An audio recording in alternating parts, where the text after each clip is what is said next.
how to intervene and treat this anxiety. Thank you. So yes, I'm here to talk about the study I've been working on, which is all about learning about autistic people's experiences of anxiety and what they tell us about the existing treatments and service that they use for anxiety. So this is a study that's being run from Newcastle University, led by Professors Jeremy Parr and Jackie Rogers, also in collaboration with Northumberland Tyne and Wear NHS Foundation Trust, and with thanks to the UK autism research charity Autistica for funding this project. So as we've heard a few times over the course of this conference, the prevalence of autism is thought to be around 1%, which in the UK equates very approximately to 700,000 people. As with other mental health conditions, anxiety is very common for autistic people, and the rates reported vary quite significantly. This graphic gives an indication of the prevalence of anxiety in a general or neurotypical population versus the prevalence with autistic people. As you might expect, anxiety causes severe distress and has a significant impact on daily life. This includes areas such as quality of life, employment opportunities, and social life. And it's important to note that these are all areas where autistic people may have some disadvantage anyway, so that anxiety is something that can further compound these difficulties. We're also starting to learn that anxiety may have a differential presentation in autistic people versus neurotypical people, and this might include factors such as the relationship between autism characteristics and anxiety symptomology, increased comorbidity with other mental health conditions, or indeed anxiety disorders. So in our trial at the moment, I've spent a lot of time talking to autistic people about their anxiety, and you frequently find that people meet diagnostic criteria for 3, 4, 5 different anxiety disorders at the same time. And also, we're beginning to learn that some of the causes of anxiety may be different for autistic people compared with the diagnostic criteria. I think the best example of this is that autistic people can have anxiety in social situations that isn't necessarily driven by a fear of negative evaluation by others. It might relate to the uncertainty of social situations or indeed other factors. So in the UK, clinical guidelines recommend talking therapy as a first-line treatment option for anxiety, and this is predominantly cognitive behavioural therapy. These guidelines also suggest that talking therapy should be adapted to meet the needs of the individual, taking into account matters such as their communication preferences, sensory preferences, and a therapist having an understanding of autism and how that relates to mental health. These talking therapies have demonstrated a modest empirical support, but autistic people in the UK at least frequently report dissatisfaction with the treatments that they've received. And these interventions do appear to be somewhat less effective than in the neurotypical population. So because of all these things, developing more effective treatments for anxiety is a key research priority for autistic people. And I think this point's best demonstrated by the Autism Top 10, published in 2016, where the autism community were asked for their priorities for research, number 1 of which was which interventions improve mental health, and how should these mental health interventions be adapted for the needs of autistic people. And number 4 on the list, specifically, which interventions reduce anxiety in autistic people. So this study really is a direct response to this. So to give a little bit of context around the research, it has 4 kind of clear and distinct work packages or phases. And I'm going to be talking primarily about phase 1 today, which is a national UK survey which asked autistic people about their experiences of anxiety and the treatments and services that they've accessed. We've also designed and validated a bespoke anxiety screening tool for autistic adults, which hadn't previously existed. This is called the Anxiety Scale Autism, or ASA for short, and the validation of that is showing real promise, and we're hoping to get that published in the near future. We've also developed a personalised modular psychological treatment for anxiety in autistic adults and the associated treatment manuals to go alongside that. This is called the Personalised Anxiety Treatment Autism, or PAT-A for short. And currently we're approaching the end of recruitment on a randomised controlled trial to test the feasibility and acceptability of the PAT-A intervention. So for phase 1, we recruited via the Adult Autism Spectrum Cohort, UK, which is a large research cohort hosted by our team at Newcastle University. Currently, we have around 2,100 adults consented to that, many of who have expressed an interest in taking part in research. We only contacted those who were able to provide informed consent and had previously reported either a diagnosed or suspected anxiety disorder. And you can see here, of this large sample, 52% report a diagnosed anxiety disorder. So we ended up with 568 participants, which was more than half of the people who we contacted, and to our knowledge, one of the largest studies of this sort.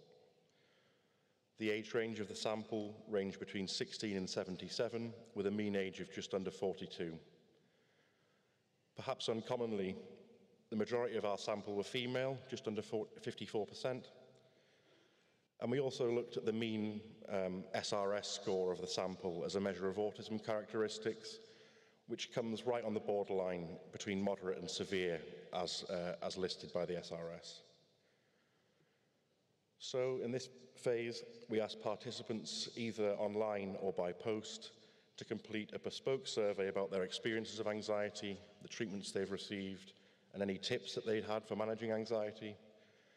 And we also asked them to complete 3 additional questionnaires relating to anxiety, which is the ASA I've just mentioned, depression, using the Hospital Anxiety and Depression Scale, which has been validated for use with autistic adults, and intolerance of uncertainty, which is increasingly shown to be a key transdiagnostic mechanism behind anxiety. That's not only with autistic people, but perhaps more marked with autistic people. So here you can see in our sample, 77% reported that they had a diagnosis of an anxiety disorder in adulthood versus only 27% in childhood. This likely relates to kind of differing attitudes, I think, and the acknowledgement that anxiety isn't an inevitable consequence of having autism. People also told us that their anxiety was related to sensory sensitivities, just over half of the sample. 3/4 said their anxiety was related to coping with change or uncertainty, around the same number to feeling different compared to their peers, and just under half reporting their anxiety was linked to being bullied or discriminated against. So we looked at some of the correlates of anxiety in our sample. And first off, we noted that females did report significantly higher anxiety than males. And when you run a t-test, that did come across as significant. And we also looked at some of the correlates. So all of these things are correlated with the full scale of the ASA. That's with the exception of intolerance of uncertainty, because the ASA asks quite a lot about managing uncertainty, and we didn't want to double measure it. So that one was correlated with the anxiety scale of the HADS. So we noticed a fairly low but significant negative correlation with age, indicating that younger autistic adults report anxiety more frequently than older adults. There was a strong correlation with autism characteristics as measured by the full scale of the SRS, which of course measures social communication difficulties and repetitive behaviours. A large correlation with intolerance of uncertainty, so the more someone has difficulty coping with uncertainty, the more likely they are to be anxious, or vice versa. And as you might expect, a correlation with depression there, and a negative correlation with quality of life. So we also looked at the impact that anxiety has on people's lives, which is quite significant. So for 70%, anxiety prevented them from holding down employment, just over half there from attending higher education or from engaging in hobbies and interests. And perhaps most significantly here, the next 4 bars here cover social aspects, so family life, social activities, friendships, and romantic relationships, where anxiety had a significant effect on a lot of these things here for a lot of the people who we spoke to. And finally, there, a slightly smaller impact on engagement with sport and physical activity. So of our sample, just under 73% have been prescribed medication for anxiety. And here we're looking at who's been referred for talking therapy. So that's just over 60% there who have been referred for talking therapy and completed at least one course. Just under 24%, however, were referred but didn't go on to complete that treatment, and just over 15 who weren't referred at all. Here we're looking at the helpfulness of talking therapy. So just 5% went to go on to make a full recovery from their talking therapy. 56% made a partial recovery, so just over 60% here had some benefit from talking therapy, but it made no difference to 27% and made 12% feel worse.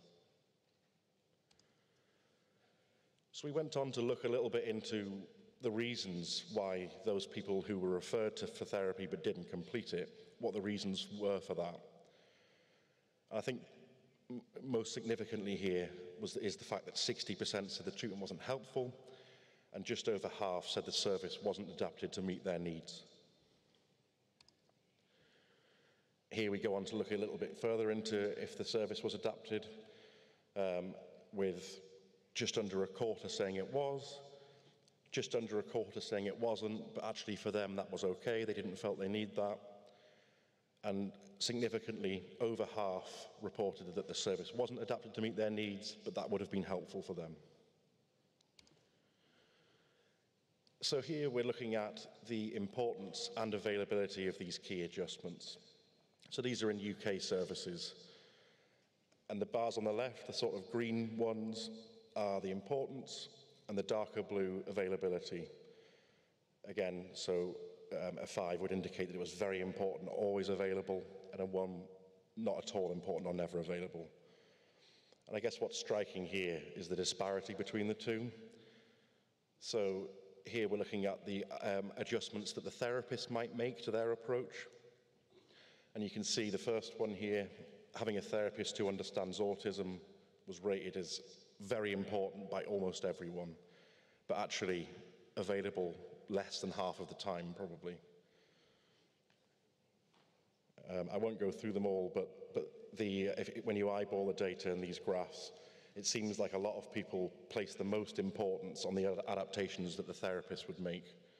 And this includes things like having a familiar clinician, or a clinician who uses an approach that's in line with what that person wants, so whether it's formal or informal. So here we're looking at some of the adjustments that could be made to the physical environment of where therapy might take place. And again, a similar pattern here of there being a lot of importance on these adaptations being made, but quite often not made as often as we'd like. So this covers things like altering the sensory environment of the therapy location here with low noise levels, low light levels, or providing distractions while someone was waiting, or indeed having waiting rooms with small numbers of people there.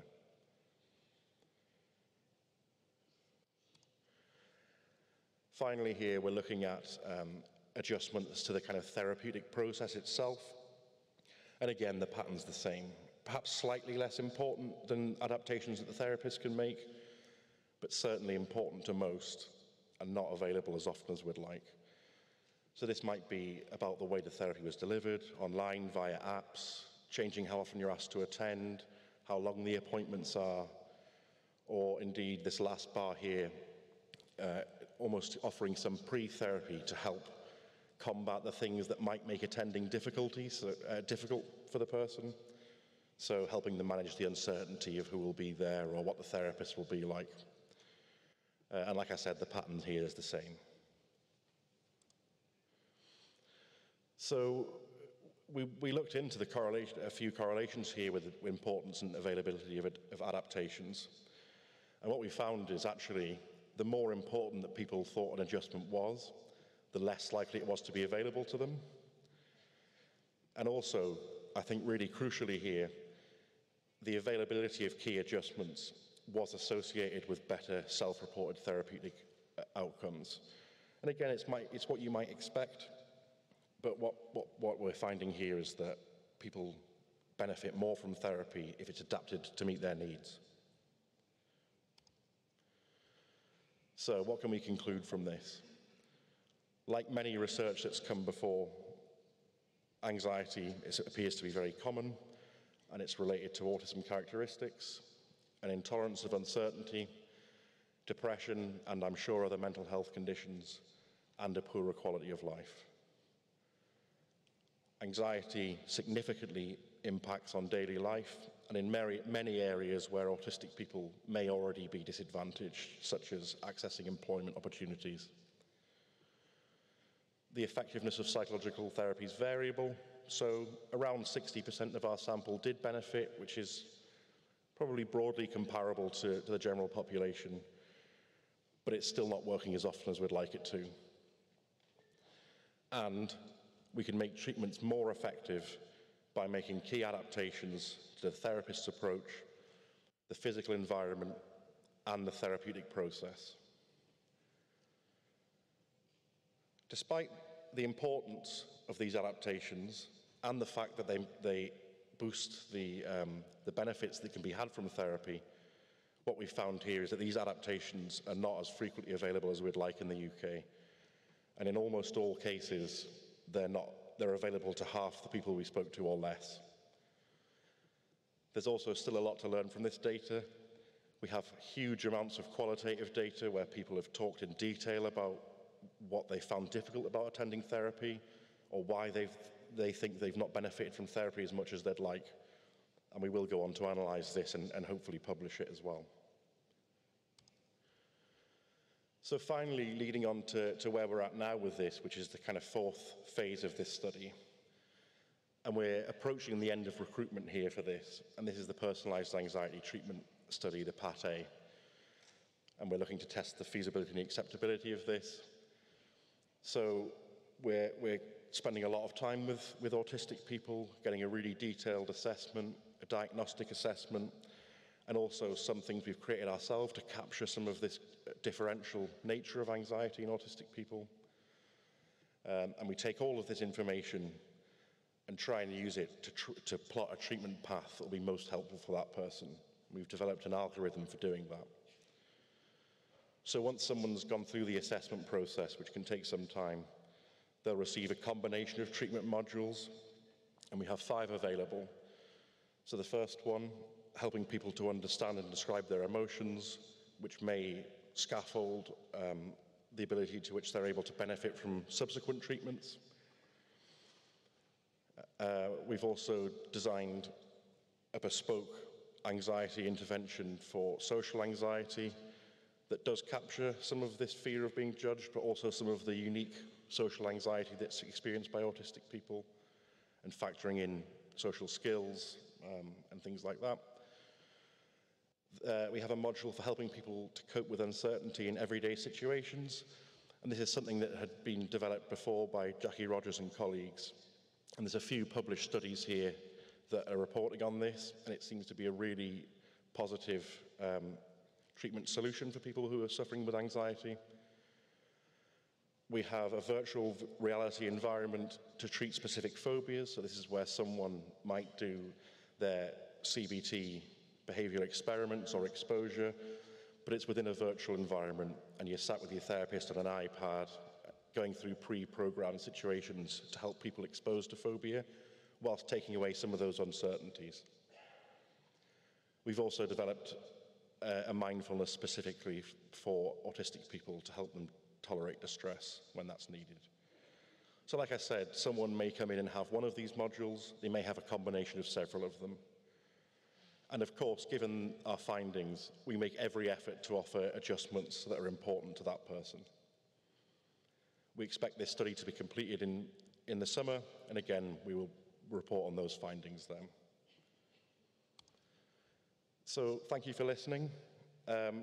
Just to mention as well, if anyone would like to use the anxiety scale that we've developed in their work, please contact Jackie Rogers, and her email's up there. Thank you.